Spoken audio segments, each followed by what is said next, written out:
I never thought I would be YouTubing or filming myself in the car. It's almost 10 p.m. the night before Thanksgiving. And I saw a clip on TikTok about Ariana Grande and how she manifested being in Wicked way back when she was a kid, and the dedication and like zeroed in vision she had for her life.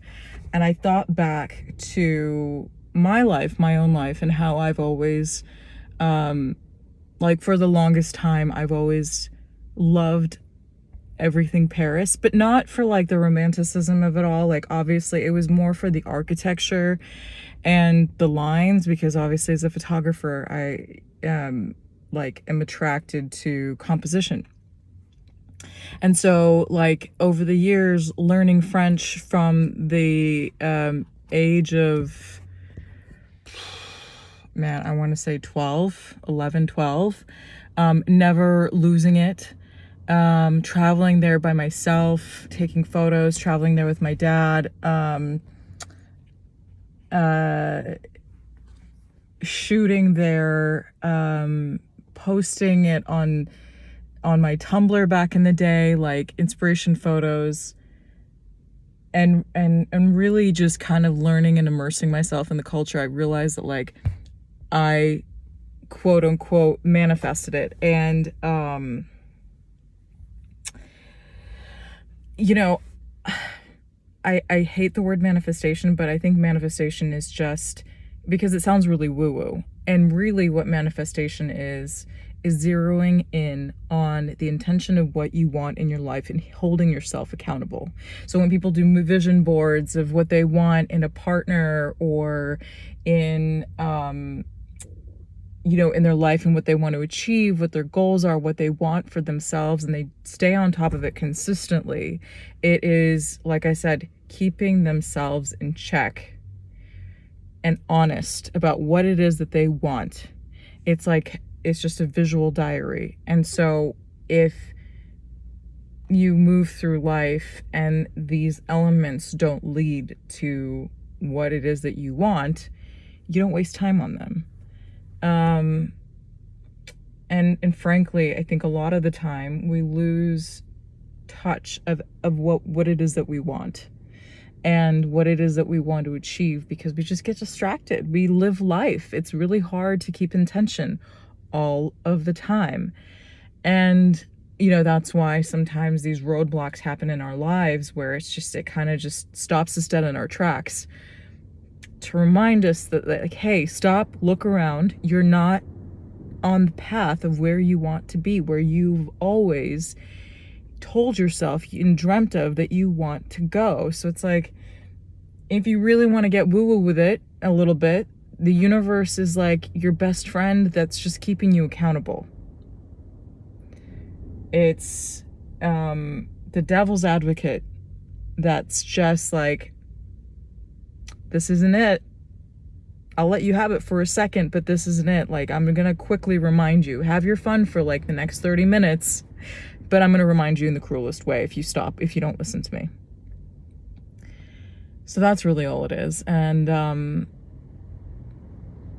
I've had so many of those moments in the last 2 years, and it's just like, I'm so grateful that I've hit my head against the wall as many times as I have, because I was allowing people in my life and myself to mistreat me. And I've allowed people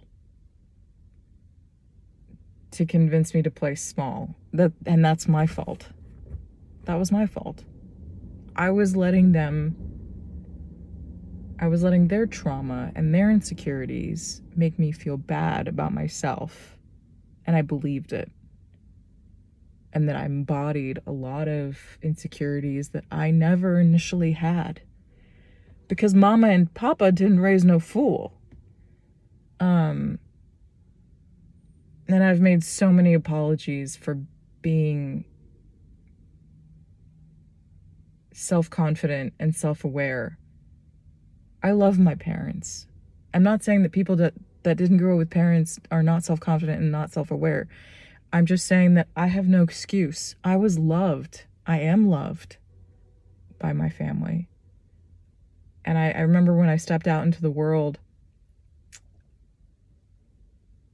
in my late teenage years, and I had a really harsh reality where I had this kind of self-confidence, not cocky by any means, really not. Um, this like self-confidence and naivety that like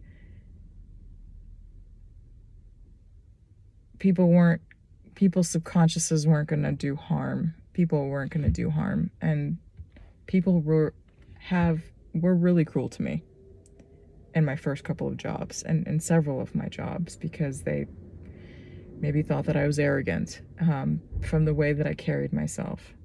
And the people that have been honest in my life, the people that are my friends, have kept me honest, that check me, the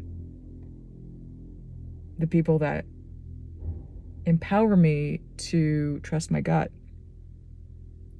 that remind me of my good parts, and give me grace for the things that I'm not so good at.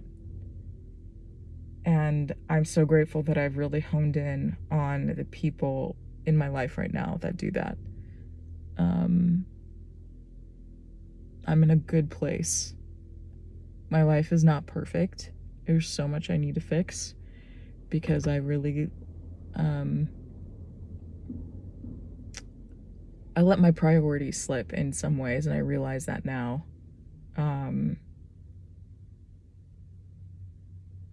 God, I mean, like, if you ever have confusion, just throw yourself into physical fitness. Physical fitness has been the one constant in my life that has never led me astray since I was a kid. I've always been really active, from martial arts to ballet to gymnastics to playing sports to walking, jogging, even though I don't like jogging.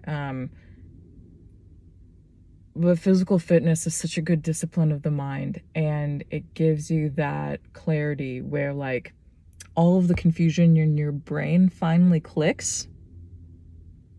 It's like you just keep doing things, just like I'm doing this YouTube and I'm like, I have no idea where it's going. I don't know what I'm going to achieve. I don't know what I want from it really. All that I know is that it's an outlet for me that I enjoy doing. And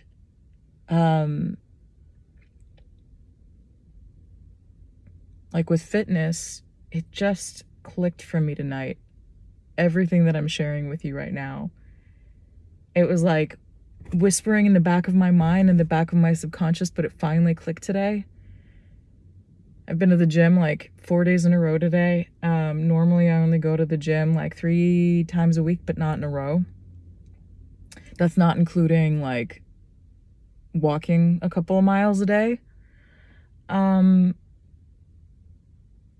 But yeah, I went to the gym 4 days in a row this week, not including the additional walks that I've done, because I have done additional walks on top of the working out.